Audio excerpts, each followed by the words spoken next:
புது ட்ரெஸ் போட்டிருக்கேன். எங்கள் வீட்டுக்காரர்கிட்ட காட்டுவோம் எப்படி இருக்குன்னு. அவர் தான் வாங்கி கொடுத்தது.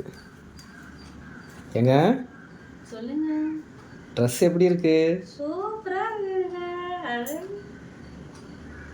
சரிங்க.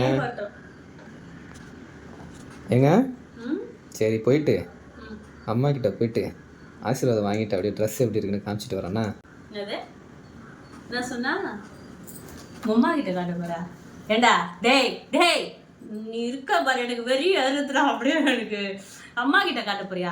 வருஷம் 365 நாளும் உனக்கு சாப்பாடு செஞ்சு போட்டு உனக்கு தேவையான துணிமணிலாம் துவச்சி போட்டுட்டு எல்லாத்தையும் பண்றது நானு. அம்மா கிட்ட போய் ஆசீர்வாதம் வாங்க போறியா? எனக்கு வெறி வருது, ஒழுங்கா ஓடி போயிடு சொல்லிட்டேன். நான் கஷ்டப்பட்டு ட்ரெஸ்லாம் நான் வாங்கி தரேன். நம்ம வீட்டுக்காரர் பிறந்த நாள் வந்து ட்ரெஸ் இல்லைன்னு சொல்லிட்டு உமா வாங்கி கொடுத்தாங்களா இல்லை உங்க அப்பா வாங்கி கொடுத்தாரா? யார் வாங்கி கொடுத்தது? நான் வாங்கி கொடுத்தேன். என்ன உனக்கு வேலைக்கு என்னென்ன தேவையோ அது முதல் கொண்டு உனக்கு செய்யற, உனக்கு எல்லாமே நான் செஞ்சுன்னு இருக்கேன். அப்பா அம்மா கிட்ட போறியா? போ போ போட. டேய் ஏங்க சொல்லுங்க. என்னங்க போய் ஆசீர்வாதம் வாங்கிட்டு வாங்க. அத்தை மாமா கிட்ட தானே வாங்க போறீங்க. யார் யாருக்கிட்ட வாங்க போறீங்க?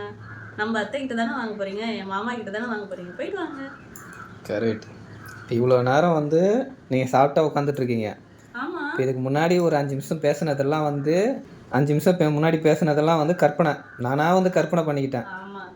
நீங்கள் எதுவும் பேசலை. நான் எதுவும் பேசல. உங்களுடைய ரியாலிட்டி வந்து இந்த சாப்பிட்டு தான். எப்பயுமே நான் எப்படியுமே சாப்பிட்டா தானேங்க இருப்பேன். உங்களுக்கு தெரியாதா?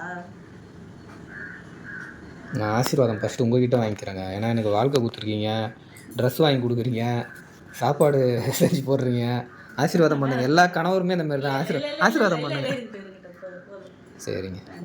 எங்கள் மம்மிக்கிட்டேயும் டாடிக்கிட்டேயும் என்னை பெற்றாங்கல்ல, ஒரு நன்றி கடனா சும்மா போய் பார்த்துட்டு வரேன். கொஞ்சம் கருணை காட்டுங்க. நான் என்ன சொன்னேன்? போங்க தானே சொன்னேன். போங்க.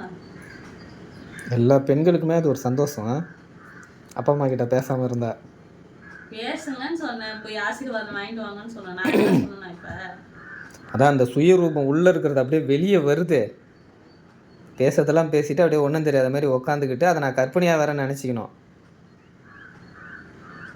Very very bad. பிறந்த நாள் அதுவுமே எங்களை கொடுமைப்படுத்தாதீங்க. இன்னைக்கு ஒரு நாளாவது நாங்கள் சந்தோஷமா இருக்கோம். நாங்கள் நினைக்கிறோம் நீங்கள் சந்தோஷமா இருக்கணும்ட்டு. ஆனால் நீங்கள் நினைச்சது பத்தியா? Very very bad.